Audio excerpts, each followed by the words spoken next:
This is the Afro Perspective Podcast, the home of over-opinionated young voices.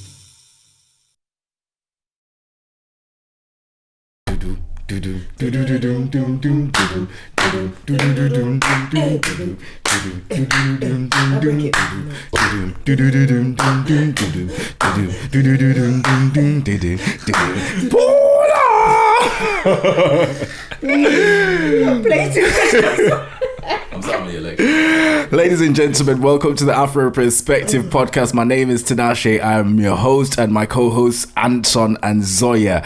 And today we are going to be talking the things them. So Anton, what going around there, so? Yo, we have to start with the election, man. We're not reaching the election.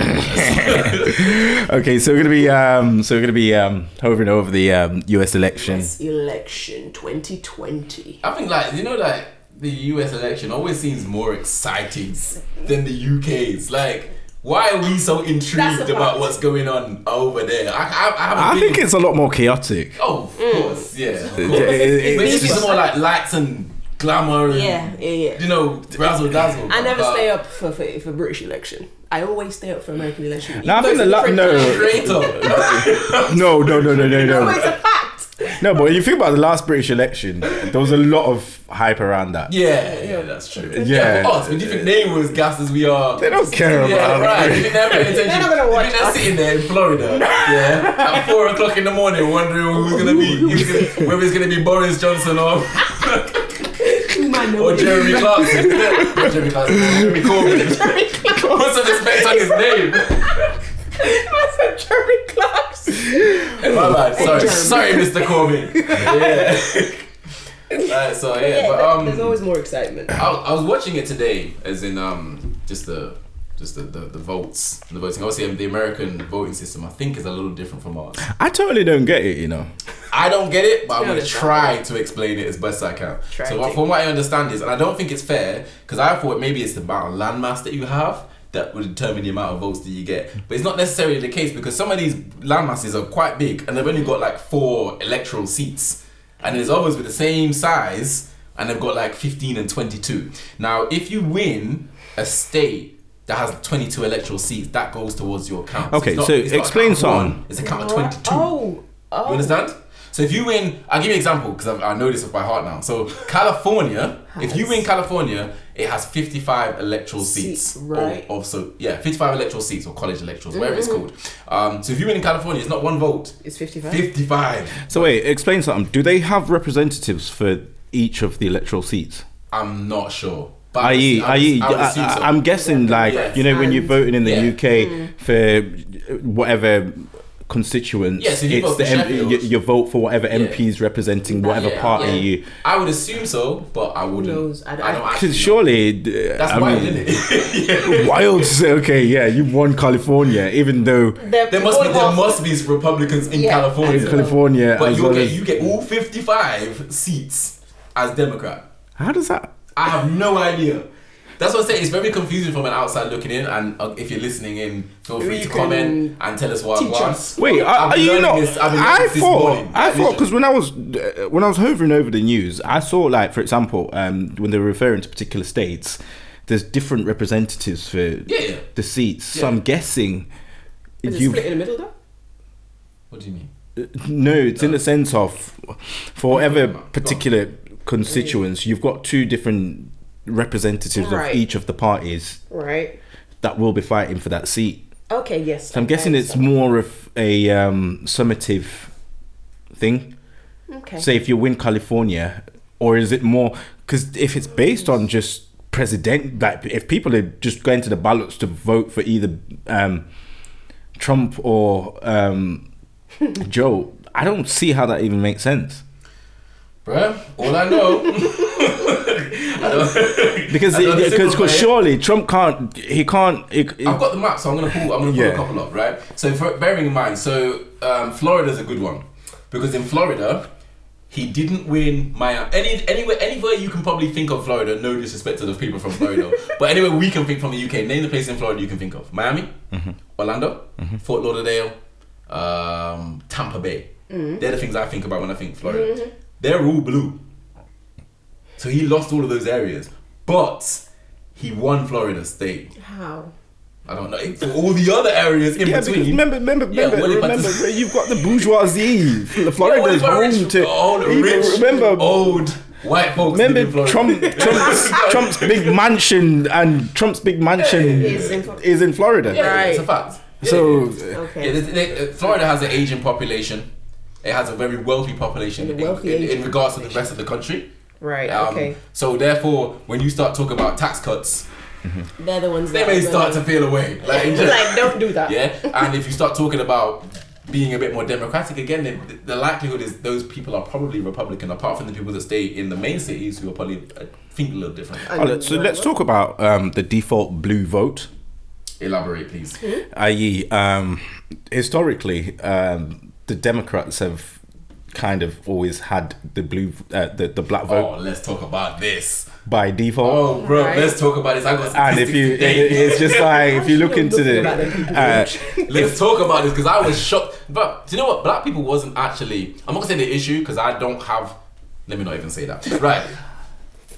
You have Biden versus Trump. That's a fact, right? I don't like either of the candidates, so I don't really have a feeling of who. I'm just gonna be honest. I don't really, it's not really for me.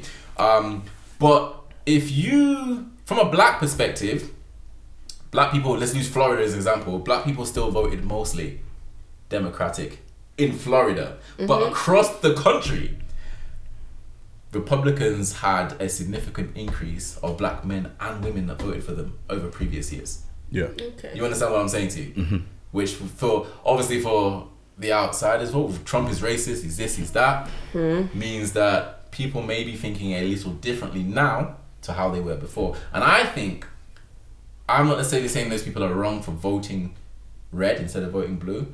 I'm maybe considering the fact that maybe they're thinking about what is best for me as an individual. I think it's a reflection of the wave of how more people from the African American community are moving into self-employment. Yeah, they're making money now. They're actually, you got Americans, black now. Americans, which is one of Trump's calling cards to say, since his tenure as POTUS, there's been a lot more black businesses. He's created where. Go on. I'll let you finish. Go on. It's kind of created an environment that was conducive for business owners, businesses, and in a way, some black people have capitalized on that. That's off the back of Obama's 8-year reign. So they're kind of saying that in the second term, towards the end of the second term, Trump got a running start off the back of what Obama was doing. I'm not into Obama do that? I'm not into American politics enough to answer the question I know you're about to ask me. I know you too well, right? But nevertheless, the results speak for themselves. And I think, maybe a lot more people who are self-employed, you're thinking about your business and black business in particular, and you may be thinking, well, it's actually more beneficial for me to vote red rather than blue, because it's more beneficial for me and the people that I supply an income to. As I said, there's no right or wrong answer. That's what politics is all about. And I think that may be the reason. That literally may be the reason. I think they say the employment's up with black people significantly in comparison to previous years, significantly. I mean, even apparently, even up until recently, unemployment was very high. Yeah. But the rate of people that have gone back into employment was ridiculously high as well. And some people are saying that's because Trump is a businessman. So you've got a businessman in the White House. So therefore, these things are going to. I think it's. Again, I'm not agreeing or disagreeing. We're just looking at the trends. Okay. You can't argue that part. So I was watching Ice Cube's response on CNN. To the backlash that he got from obviously engaging with Trump. What did you say? And he kind of made the point that, listen, this is not about me engaging with Donald Trump. This is not about Donald Trump. This is about me. You can tell he doesn't rate either. He doesn't care about who's in who it is more interested in engaging with POTUS. Yeah. Whether it's Donald Trump or whether it's Joe Biden, and he's basically saying, I don't care about equality. I don't care about all of that. I care about you giving us capital and giving us a way to financial and economic independence. And that is literally... I think everything that he said was spot on. I've spoken, I'm not going to lie. I've got, in the group chat, this has been going off in the group chat, I'm not going to lie. And I think that one of my friends literally said they agree with everything he said, but his timing was awful. You agree? I don't care about the timing, if I'm honest with you. You can say that, but Trump is going to use that as leverage. He's going to use that. As no, leverage. but Anton, what you've got to realize is this is not. Remember, he's been approached, right? And they've got Ice Cube. The organization's been approached by both parties, both campaigns. Okay. Right? And it was the Red campaign that basically followed through. Kind of approached those people. No, they kind of came to him to say, "Yo, let's have a conversation or whatever." I believe the Red side was. They were more open to actually have the discussion. And the Blue Party said, "Yo, let's get this through this door first." Yeah, exactly. Okay, so the counter-argument to that is they may be so involved in the election that they didn't have the time to then deal with it then. And I'm not saying they were lying or not, and deal with it afterwards. Whereas Trump is always going to jump on that because he's Trump and he is amazing. I think he's amazing at advertising, like marketing and advertising. That's his business. Donald Trump is the man. Yeah, but this is the thing. I think it speaks to the Democrats' complacency. Likewise, they were silly for not taking that. Likewise, Labour's complacency in the UK. It's exactly the same way. The Conservatives don't care about the black vote.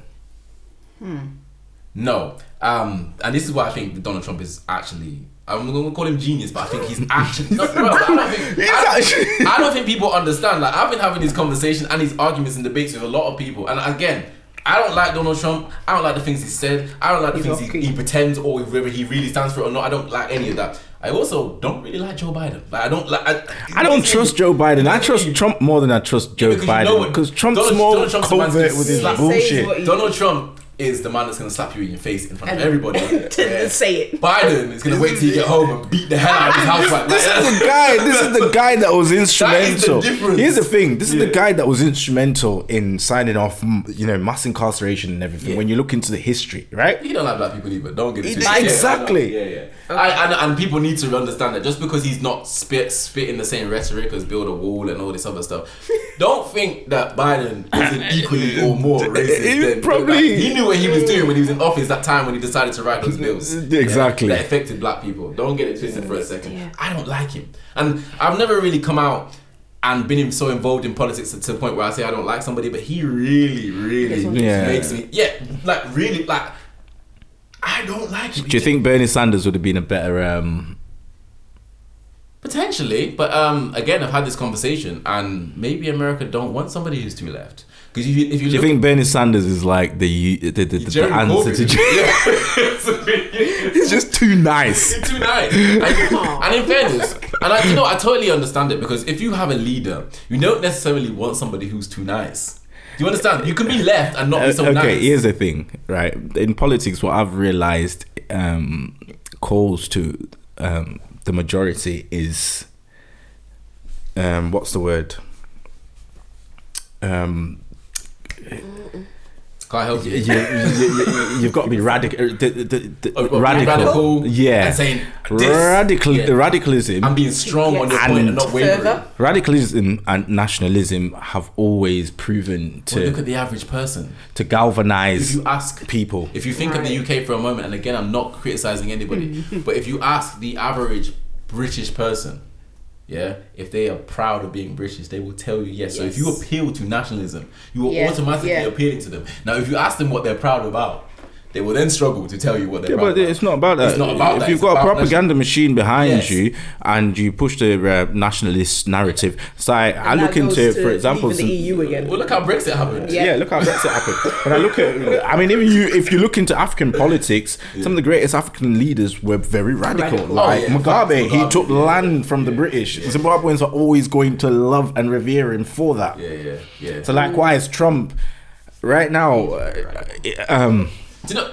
I think this is why I keep going back to the fact that I think Trump has done an amazing job, because he automatically gets the Republicans because he stands firm on his gun, whatever they call gun policies. Yeah. He stands firm. He never actually denounced the racist, far right groups. He never denounced them. And have you noticed his position on homosexuality? He doesn't really say much. Yeah, he does not play. He's not out here saying yes or no. Yeah, he just leaves it. Yeah. Okay. And then he somehow manages to reel in Kanye West. So if you're a bit liberal, you're getting them votes. Yeah. Yeah. If you're not all the way on he somehow manages to reel in certain other black figures. So to make people start thinking, what are the Democrats doing? No, but here's the thing. It's a simple observation, right? The Democrats are looking for the black vote, but they're looking for the black vote from your working class and your poor black people. Mm-hmm. Your Republicans like Trump are going to look into the black community and think, who can we appeal to? We can appeal to people that are making six figures. Yeah, all the business owners. Look at a place like Atlanta. Like it's a wrap. Exactly. Yeah. So nightclub owners and check it. Hairstyles. If we appeal to these guys, and we even get to have dialogue with these guys can influence everybody else. Yeah, it's a wrap. Yeah, everybody else. So not your Lil Waynes. If you appeal to, I don't want to call them lower class, but if you appeal to working class and below, you're not necessarily getting the vote. So if you think from a black standpoint, I don't know what the sticks are, but I know they're high for incarceration of black males. Okay, yeah. So you automatically, by appealing to incarcerate people, black males that have been incarcerated, it's almost a waste. I hate to say it, but it's literally almost a waste of time. Yeah, literally. It's a waste of time. I mean, because they can't vote. So appealing to the black business owners, it's so much of a better business. Have you got that info on how the laws vary? Take this thing now. Take this thing now. We're leaving this shit running. You need to have it in there. Have you got the stats or the info on how the law varies in America, for example, on ex-convicts and voting? Our stats lady is gonna find it for us. Because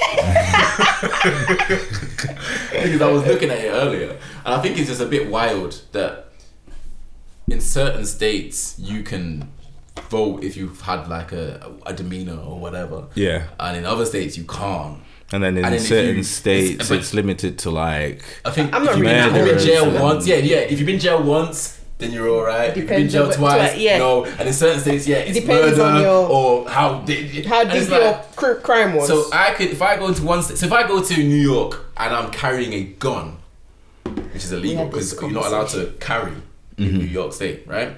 You're not allowed to carry in New York. So, but then I go back to somewhere like the South, Virginia, where open carry is allowed. Run with a big M16. But I'm a criminal, so I can't vote. It's wild. Yeah. It's but again, voters' rights and they know what they're doing, and gun laws is two completely different sports. To Americans, the moment you say gun laws, what do you mean? What do you mean? Do you know what I mean? So yeah, mass incarceration has it's a big effect. It's a big effect. It's got a big effect on the blue vote, and I think I almost like how the blue side is. How black people are not necessarily awarding their vote to the blue side. I like how black people are starting to updated? Right, you lot can't see this, but look at the map. Now, technically, ignore this part. I'm sorry for you guys, but basically, the red part is all Donald and the blue part is Biden. And if you can see, Donald Trump is running America right now. But because of the outside states, so like that's California, that's 55. You got New York out here, which is just look at how small New York? where the 20 is, right? Right. But you've got big, massive states like here, which is only 6. Mm-hmm. You understand what I mean? So to me, that doesn't really make sense. I'm guessing maybe it's down to the amount of wealth. I'm not quite sure. This one's only 38, but look at the size in comparison to this. Okay then. Yeah, there's some fuckeries going on. Yeah, literally. Somebody needs to clarify this. Well, okay. So yeah, I think that he's done a very good job at appealing to people that will actually vote for him and stop wasting his time. Who would you vote for? Who would you vote for? Oh, I knew we were gonna go. This is why I don't like you. Like, I don't like Clive Baptista. I'd probably, make my ancestors turn in the grave and not vote. Like, I feel like. Wouldn't you vote for Kanye? No, I wouldn't vote for Kanye either. Why wouldn't you vote for Kanye? Because you've not even read his manifesto. It doesn't matter what his manifesto is. I find that Kanye is. Fam, careful how you talk about Kanye. What? Because you're gonna get emotional. Yeah. I don't so not like Kanye. But if I'm gonna have, I'd vote for Kanye. Let me explain something to you. For the culture. I understand the culture, but if I'm voting, I need to believe in the person that I'm voting for. No, you believe potentially. What we do. He's bringing emotion into his votes. No. Let me finish. You're not. What we do, and this is why I say the system is broken. What we do is we vote for the lesser evil, which is horrendous when you think about it. Yeah. So why wouldn't you vote for? All right, then. Here's the thing. Do you know what? I used to listen to this is an ex-Navy SEAL. It's called Jesse Ventura, right? And he made a point, and it's always stuck with me, that if he'd only vote if there was a vote of no confidence, or he'd only vote if they'd for an independent candidate. I understand that. That doesn't have the Republican or the Democratic that's true. or the Labour or the Conservative baggage. They don't have that addendum. The underdog. They just do it. Because you're voting for somebody. You're voting for the face of an organisation that has its culture and has its ethos. So you can't change that ethos. But if you can have a candidate that doesn't have that badge, if they're independent. That's true. So, or otherwise, if politics had a vote of no confidence to say, you know what, none of these people are Trump hasn't got nothing good enough to offer me. Biden hasn't got nothing good enough to offer me. Yeah, that vote would be great. I have no confidence in these candidates. Give me something better. Or I bet no and even so, imagine. No confidence would definitely win. No, think about a system where if the vote of no confidence was to preside over either parties, then either parties would have to go back and revise their manifestos. Yeah. Come back for a second vote. Yeah, that'd be a lot. Right? Do you know the funny thing is? Referendum. No. Here's the funny thing. I'm not gonna say where I work, but that's kind of what happens at work, where I work now. So if we present two options, and the senior stakeholders don't like either of those options, you have to go back. You have to go back and to the drawing revise board. both of those options. But then we bring them back. So why can't we? Remember, you just said stakeholders, right? Yeah. We are taxpayers. Yeah, we're the stakeholders. Yeah, it's facts. We're the senior stakeholders. We're the creme de la creme. I am the boss of this mall. But we don't have no leverage to turn around to the establishment and say to the establishment, you know what? Politics is broken. It's completely. So regardless of who you vote for, you're voting into a two-party system that's broken. And don't think the Republicans and the Democrats and the Republicans are not friends. Oh yeah, You know what I mean? It's like the judge and the lawyer. After they've went done to the same school, they go for drinks after. They go for drinks after. You see this in the programs and everything. So but I think we've kind of run over. Wait, you don't get to ask me that question. Who are you voting for? Did you answer? I told you I'd vote for an independent candidate like Kanye. Okay. And I'd do it out of principle and for the sake of presidents. I think the good thing about Kanye is he would do what he felt was right. Yeah, what he felt was right, and I believe that part is no. Here's the thing, Anton. Whether that was actually right. Before let's wrap this up. Right, I just want to make a point. The thought of Kanye West running for president is something that's laughable, especially to black people. Shouldn't be any more laughable than Donald Trump. That's what I mean. But Donald Trump is a very people. His I understand. He's been the president for 4 years. Why can't maybe 8? potentially eight. Let's have a look. Right, and this guy has got to be the biggest lunatic on planet Earth. I was watching his interview on 60 Minutes. I don't know if you watched that. An old one or No, it's a recent one. It's a week ago. It only lasted for 20 minutes, and this guy walked out. Lasted for 20. He walked out. Because Donald knows what he's doing. Because he gets questioned. He doesn't like the questions. He starts the whole, fake news narrative, He's blah, very blah, blah. egotistical. He has a he's very, very arrogant. He's easily. But at the same time, he is easily irritated. But he still knows what he's doing. I have to take my hat off. Like I'm impressed. Yeah, me saying I'd vote for Kanye. Oh yeah, it's no different. It sounds like I'm just saying it, but differently, it's to set a precedence that black people need to start believing in black candidates. You know, people voted for Kanye, don't you? Okay. 50,000 people voted for Kanye. Which I think is, and that to lot, me, it sets a very good enough. precedence, Anton, when you think about it. That means a Dr. Umar Johnson can run for POTUS. Imagine if. Do you know what I mean? Even though he'd get assassination. That wouldn't even be a sniper rule. That's a machine gun. But doesn't that tell black people that we can actually run the race? If we was to find our own candidate that we can elevate to the top and say, yeah, you know what, yeah, we like this guy, let's stand behind him. Instead of voting for the lesser evil, vote for somebody that you believe in. Let me ask a different question then before we wrap this up. Who do you think's going to win? At the moment, Biden is ahead by about 20, 25. I think Trump's going to close the gap. I think, and it's going to cause a lot of controversy. Trump's a businessman. He's in the Supreme Court right now, trying to shut some things down. Yeah, exactly. And his Twitter fingers are literally going off. Not the same way Trump did. Biden's an old man. Like he's not with it like so that. is Trump, but but Trump is more with it. Like he's down with technology more than. Right, where was I? Because I saw something. Oh yeah, I think it's down to Nevada. Yeah, Nevada. We're still waiting for Nevada. We're waiting for Nevada right now. That's as of 12 minutes ago. We're waiting for Nevada to come in and see what they're doing. So you mean to tell me that Nevada could potentially change? Yeah, the whole course of American history for the next 4 years. But the funny thing is that you just say if you get Texas and Florida, you're good. I'd actually put my money on Trump right now. Fair enough. What about you, Zoya? I'd say I want Biden, but who knows? Trump's you can't, in there. Anton, you can't beat the voice of nationalism. Do you know what I mean? I'm not arguing. Listen, he's So, the voice of America. Did you not say that? Oh my days! He's the voice of Fox News. They boarded up places and stuff. What? Sorry. Done. Did you see the big old rally they had in Nigeria in support of Donald Trump? No, I did not. Oh, Aaron, when was this? This was recently. I did not. I missed it. No, like literally, they had a whole flipping rally praising. When was this? Sorry, this was literally this week. Wow. Saying what? Shows you in it. If you go on YouTube and just type in Nigeria Trump rally. I was literally like, all right, well done. Final wrap up, and it's not necessarily about black people in particular. Did you realise that in Florida, do you know what swayed the vote? What?